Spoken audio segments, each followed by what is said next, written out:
2, baby. It's just 2 minutes. Your 2-minute tax tip starts now. What's up, YouTube? Welcome to another 2-minute tax tip where I get to break down another exciting way for you to save money. Yay! We get to save money! And what about you, Trump? I haven't seen you in a while. I like your hat. Bye. I also saw that you did the Kiki challenge recently. I'm in trouble. Kiki, do you love me? Are you riding? Say you never ever leave from beside me. Cause I want you, and I need you, and I'm down for you always. That's right. I don't know if the IRS loves you, or if they're riding or not, or if they'll ever leave from beside you, but back in 2016, the IRS passed a safe harbor provision called de minimis safe harbor, which allows small business owners to deduct more as far as buying equipment and capital expenditures for your business. And what they did was increase the threshold from $500 to $2,500, but we're going to break that down in this video, but we only have 2 minutes, so let's dive right in.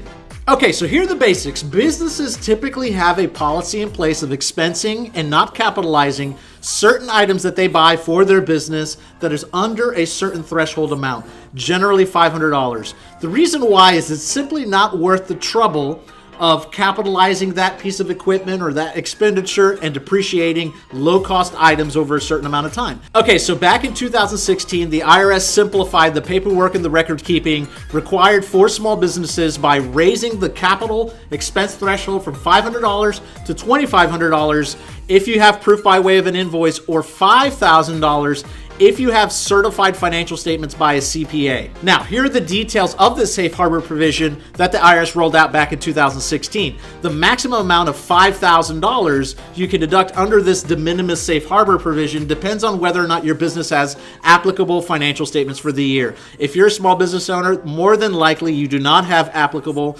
financial statements certified by a CPA, but if you do things like reviewed financial statements or audited financial statements, those are applicable financial statements, and you can increase your threshold from $2,500 up to $5,000. Now, if you don't have those financial statements certified by a CPA, then you can still use this de minimis safe harbor provision only if the item that you buy does not exceed $2,500 per invoice or $2,500 per item as substantiated by an invoice. So you can buy multiple pieces of equipment for less than $2,500 each, so long as you can prove that you bought them and that you have an invoice to prove that. So how do I qualify for the safe harbor? Well, the very first thing you need to do is before the first day of the tax year, let's say January 1st on the calendar year, you need to establish an accounting procedure, a formal written accounting procedure that says that it's okay to expense amounts paid for property that are either A, less than a certain dollar amount, let's say $2,500, and number 2, you need to actually treat the property that you purchased less than $2,500 as an actual expense line item on your financial statement. Okay, that's it. Hopefully that answered all of your questions about how to find additional deductions as a business owner. If you've not heard of this de minimis safe harbor provision, I'm going to put a couple links in the description below so that way you can read up on it. Go to your accountant, ask them to figure out how to find ways for you to find deductions. This is a great way for you to find a deduction, especially for business owners who, let's say, buy a computer for $2,000. In their minds, they think they have to depreciate it over 3 years, but they can grab an immediate deduction on that through this de minimis safe harbor. Okay, that's it for now. Thank you guys for watching. Don't forget to subscribe, and we'll see you at the next video.